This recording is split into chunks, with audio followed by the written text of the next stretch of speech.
Et nous recevons ce soir le ministre de la Communication et des Médias et porte-parole du gouvernement de la République démocratique du Congo, Monsieur Lambert Mende. Bonsoir. Bonsoir. Merci d'être ici donc, dans notre studio. Vous êtes en visite actuellement en Israël.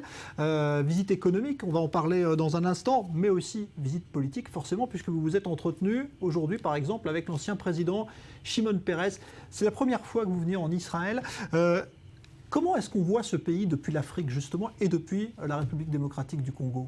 Il y a comme une sorte de surprise pour qui vient pour la première fois en Israël, après avoir entendu tout ce qui se dit dans les médias globaux sur ce qui se passe ici. J'ai eu plutôt l'impression d'un pays qui se construit, se reconstruit, qui avance et qui ne se laisse pas impressionner par les gros problèmes qu'il a. Je pense que c'est un exemple que beaucoup devraient suivre. Il y a un tel calme, il y a une telle assurance dans la prise de responsabilité que je pense que c'est quelque chose qu'il faut absolument maintenir.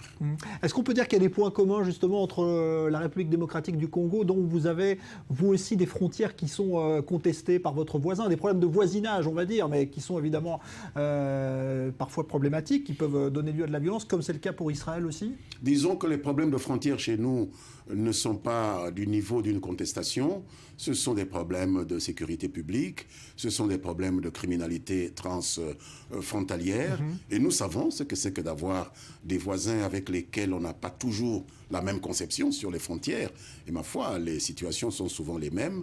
Il vaut toujours mieux prendre du temps pour résoudre ces problèmes-là que d'imaginer qu'on peut les laisser en plan et construire quelque chose. Je connais la difficulté et je ne peux que féliciter ceux d'ici qui font l'effort de faire les deux à la fois. Alors, on parlera justement de l'économie de votre pays dans un instant, mais d'abord, votre venue ici, puisque vous vous occupez de la communication et des médias, c'est que vous allez vous inspirer ou vous êtes venu chercher ici de la technologie que vous pourriez mettre en application dans votre pays ? Oui, nous sommes dans une phase de migration de la télévision analogique vers la télévision numérique terrestre, avec l'extinction de l'analogique dès le mois de juin. Donc c'est une grande révolution technologique. Nous avons un problème, c'est que nous ne pouvons pas être sûrs de transporter le nouveau signal numérique uniquement par les faisceaux terrestres et qu'il faut recourir aux satellites. Et donc la sagesse, nous apprenons qu'il faut aller là où les solutions sont les plus proches des moyens disponibles.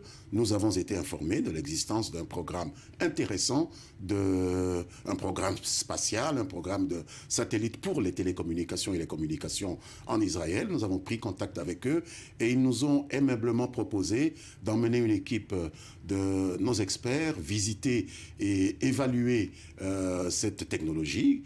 Nous entendons la soumettre au gouvernement qui prendra très rapidement une décision, mais nous pensons que face à plusieurs formules, la moins onéreuse est celle que nous maintiendrons et on a l'impression qu'ils ont de bonnes chances. Alors, je voudrais qu'on regarde une image, si vous êtes d'accord, Monsieur Lambert Mende, de Kinshasa, parce qu'on dit que la technologie, que l'Afrique avait un retard en matière de technologie, mais on va voir une image étonnante qui va être diffusée tout de suite, et qui concerne Kinshasa, c'est ce robot que vous voyez. Alors, on pourrait penser que c'est un objet de décoration, mais pas du tout. Il sert à réguler le trafic. C'est un feu, en fait, qui a la forme d'un robot. Ça, c'est quelque chose d'étonnant. Racontez-nous comment, à Kinshasa, justement, un tel système a été mis en place. C'est une première mondiale. Je suis fier de vous la présenter. Et je suis doublement fier parce que c'est le produit d'une femme ingénieure congolaise, Madame Kirongozi, qui a réuni des intelligences pour essayer de résoudre un des problèmes les plus récurrents de la vie dans notre ville, qui est une mégalopole de 11 millions d'habitants, et où il est parfois impossible de circuler, et où la police est souvent débordée. Et donc l'installation de ces machines qui permettent de non seulement réguler la circulation, mais aussi de filmer les incidents mineurs, les incidents graves qui peuvent survenir, a eu pour conséquence de discipliner les automobilistes et les usagers de la route. Et donc, c'est quelque chose que nous avons à offrir au monde et je pense que l'ingénieur Kirongozi attend des commandes qui peuvent venir, pourquoi pas même d'Israël. Ouais. Alors justement, c'est l'image un petit peu aujourd'hui que veut donner la République démocratique du Congo de cette Afrique qui économiquement veut exister à l'égal finalement des pays occidentaux économiquement avancés. Il y a plus ce fossé qui existait auparavant, en tout cas pour votre pays. En tous les cas, depuis ces dernières années, nous avons fait tout pour rattraper les retards et je pense que nous affichons aujourd'hui un taux de croissance de près de 10%, un taux de croissance de près de 2 chiffres. Et si je dois citer M. Limpton, le vice-président du FMI, qui a visité Kinshasa dernièrement, la République démocratique du Congo est classée par son institution parmi les 3 économies du monde qui ont eu la vitesse la plus grande en termes de croissance au cours de ces dernières années. Et donc tout cela démontre que l'Afrique est en train de se réveiller et la République démocratique du Congo avec elle. Ouais. Et ça, c'est dû à quoi? Parce que vous avez évidemment beaucoup de matières premières, vous avez un sol très riche que vous exploitez évidemment. C'est dû aussi au dynamisme de l'entrepreneuriat qui se développe aussi? C'est dû au fait que nous avons compris, à l'insistance de notre président, M. Joseph Kabila, qu'il ne suffisait pas d'avoir des potentialités. Encore fallait-il se retrousser les manches, encore fallait-il des idées, des capitaux, des coopérations pour pouvoir les transformer en richesse. Et c'est ce que nous faisons depuis ces 5-6 dernières années, en dépit des problèmes de sécurité qui sont les nôtres parce que nous sommes un pays post-conflit. Ouais. Alors justement, c'est un peu ça, ça a été souvent le problème qui a nui sans doute au développement de pays en Afrique, c'est l'instabilité parfois politique qui pouvait régner.